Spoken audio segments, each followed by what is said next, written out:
how Blake Lively and Ryan Reynolds' Instagram is filled with bots. I did some calculations and I looked at the amount of followers they have and the amount of engagement they have on each post, meaning how many likes, because they have basically shut off their comment section, so I could only base it on the likes that they get per post. And with that in mind, I calculated that they have about 0.1% engagement rate on their Instagram profile. And I compared that to Taylor Swift, who has between 2 or 3%, I think it was, which is normal for celebrities to have around that amount. And the conclusion was that Ryan Reynolds has an active fan base on Instagram for about 2 to 3 million followers. Today, we're diving deep into the chaos surrounding Blake Lively, Ryan Reynolds, and Justin Baldoni, a story that has gone far beyond simple celebrity drama and is now revealing the very cracks in Hollywood's carefully crafted image. The spotlight is on their social media presence, their public influence, and the legal storm that's brewing around them. Let's start with the numbers, because in this age of digital clout,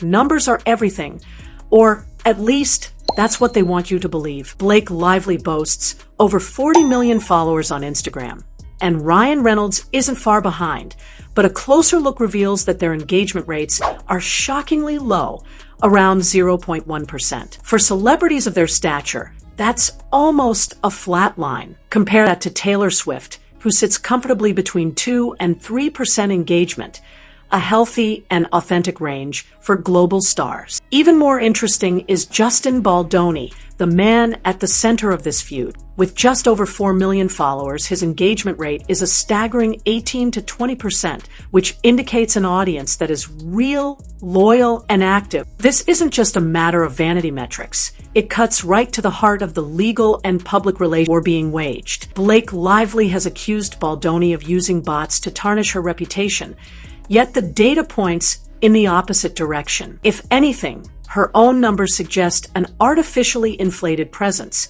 one that may have been bolstered in the wake of her declining public favor during this ongoing legal feud. Now, why would that matter in a courtroom? Because in high-stakes defamation and reputation cases, credibility is the cornerstone. If it can be demonstrated that Blake's online persona is propped up by fake numbers, the argument that her reputation has been damaged becomes significantly weaker. In fact, Baldoni's legal team could turn this into a weapon. How can someone claim real harm to a reputation that isn't entirely real in the first place? This is where the term hypocrisy starts to echo loudly. She accuses him of the very tactics her team may have been employing, projecting her own strategies outward while denying them internally. This kind of manipulation doesn't just hurt the public, it erodes trust in the brands and studios that partner with her. Insiders are already whispering that Blake's reputation in Hollywood has taken a dark turn. Anonymous sources have begun referring to her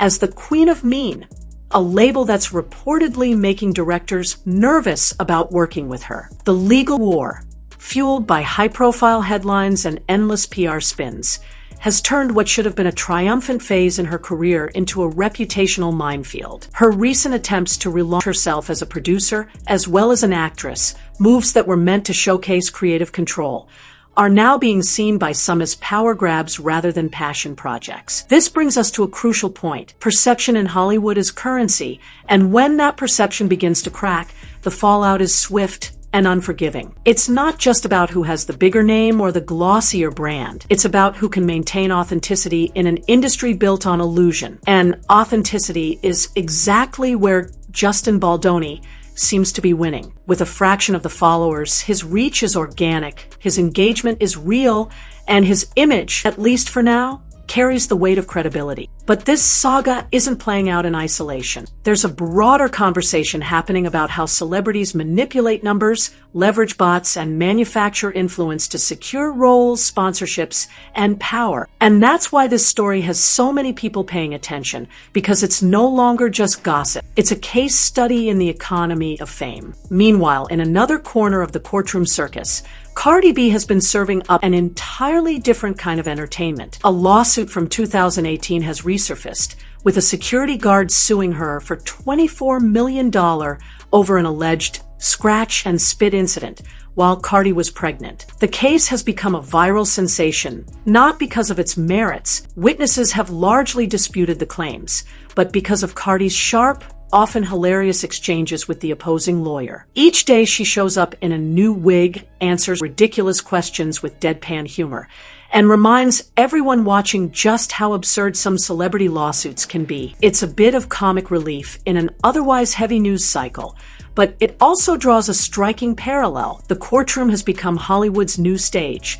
and everyone's watching. Back to Blake Lively. This is not just about one lawsuit, one feud, or one bad headline. It's about the ripple effect that comes when the facade of perfection starts to crumble. Brands get nervous, directors pull back, and opportunities dry up. Already, sources say that some major studios are hesitant to sign her for big projects, not necessarily because they believe or disbelieve the allegations, but because the risk has become too high. When a celebrity carries a reputation for being litigious, controlling, and unpredictable, that becomes a financial liability. The irony, of course, is that much of her public image was built on relatability and charm, qualities that now stand in stark contrast to the headlines that follow her name. And here's the kicker. The very tools that once elevated her, social media, curated partnerships, and public endorsements, are now the same tools unraveling her narrative. Engagement exposes truth,